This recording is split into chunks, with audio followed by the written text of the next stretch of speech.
భక్తులారా దయచేసి వీడియో మాత్రం ఎక్కడ స్కిప్ చేయకుండా చూడండి. నేను భద్రాచలం వచ్చాను మళ్ళీ. నేను ఎందుకంటే పాపికొండలకు వెళ్తుంటే మధ్యలో ఒక సెకండ్ అరుణాచలం అని ఒక ఊరుంది. ఆ ఊర్లో దేవుని చూసి దిగిపోయాను కారు. చూద్దాం లోపలికి వెళ్దామని వెళ్తే మాత్రం అద్భుతంగా ఉంది.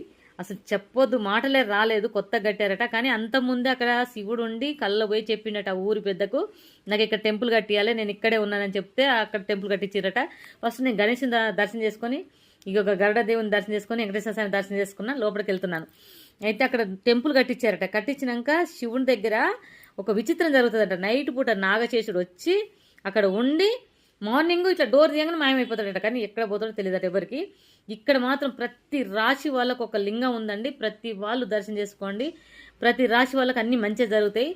సూర్యలింగం, చంద్రలింగం అని మనకు సెకండ్ అరుణాచలం ఎలాగ ఉంటుందో ఇక్కడ కూడా అలాగే కట్టారు. అన్ని ప్రతి ఒక్కటి చుట్టూ తిరుక్కుంటూ దర్శనం చేసుకోవాలి. ఇక్కడ మోక్షధారం కట్టారండి. కొత్తగా కడుతున్నారు. అప్పుడు మోక్షధారం వెళ్ళడానికి కొంచెం ఇబ్బందిగా ఉంది, ఎందుకంటే పచ్చి పచ్చిగా ఉందని మేము వెళ్ళలేదు. కానీ చూద్దాం, ట్రై చేద్దాం అనుకున్నా కానీ కాలేదు. అందుకోసం అక్కడికి వెళ్తే మాత్రం అరుణాచలం వెళ్ళినట్టు అనిపిస్తుంది. చాలా అద్భుతంగా ఉంది. ఇక శివుడు పార్వతి సేవ తీరే ఒక రూమ్ ఉంది, అద్దాల రూము. అక్కడికి నన్ను వెళ్ళనీయలేదు. సరే వాళ్ళని బతిలాడి మేమందరం దర్శనం చేసుకుంటాం. భక్తులు కూడా దర్శనం చేసుకుంటారు. ఆ శివపార్వతుల దర్శనం దొరకాలి కదా అందరికని నేను వాళ్ళ బతిలాడితే లోపలికి వెళ్ళనిచ్చింది. దర్శనం చేసుకోండి భక్తులారా. ఆ తల్లి తండ్రి మనకు అద్భుతంగా దర్శనం ఇచ్చినాక ఇంకేం కావాలి చెప్పండి. అన్నీ మనో కోరికలు నెరవేరుతాయి. ఆ తల్లిదండ్రులు చూసుకుంటారు. ఇంత అద్భుతం చూసిన వారికి ఖచ్చితంగా దేవుళ్ళు తోడుగా ఉంటారు. ప్రతి ఒక్క దేవుడు ఉన్నాడు.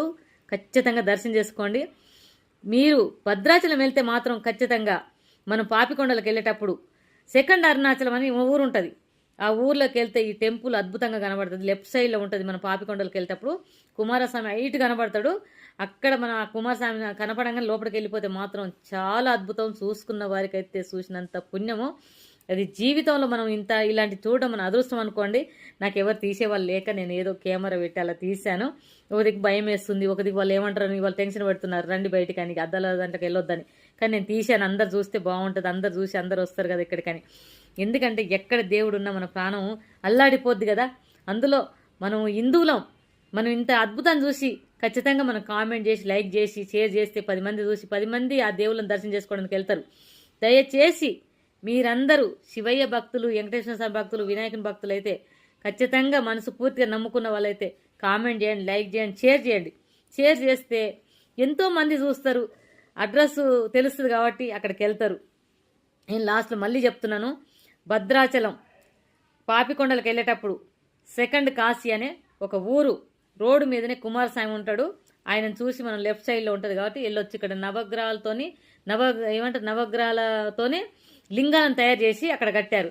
ఆ చుట్టూ తిరిగి దర్శనం చేసుకుంటే చాలా మంచి అవుతుందంట. మేము నైట్లో వెళ్ళాము, పోవడానికి ఇబ్బంది ఉంది, కొత్తగా కడుతున్నారు. కానీ నా అదృష్టం ఏంటంటే ఫస్ట్ కొత్త గడతంటే వెళ్ళాను చూడు, చాలా సంతోషం అనిపించింది. నేను చుట్టూ తిరిగేసి అయినా సరే చుట్టూ తిరిగేసి దండం పెట్టుకొని వచ్చాను. రాళ్ళు ఉన్నాయి. వాళ్ళు అన్నారు అయ్యగారులు, అమ్మ నైట్ అయింది, కాళ్ళకు చెప్పులు లేవు, మీరు అలా తిరగొద్దమ్మా అన్నా కూడా నేను వినిపించుకోలేదు. తిరిగాను. నాకు ఆ శివయ్య తోడు ఉన్నాడు కాబట్టి ఏ ప్రాబ్లం రాదన్న నమ్మకం తిరిగినా. మీరు ఆ శివయ్యని నమ్ముకుంటే ఖచ్చితంగా కామెంట్ చేసి, లైక్ చేసి, షేర్ చేసి ఖచ్చితంగా 10 మంది తెలిసేలా చేయండి.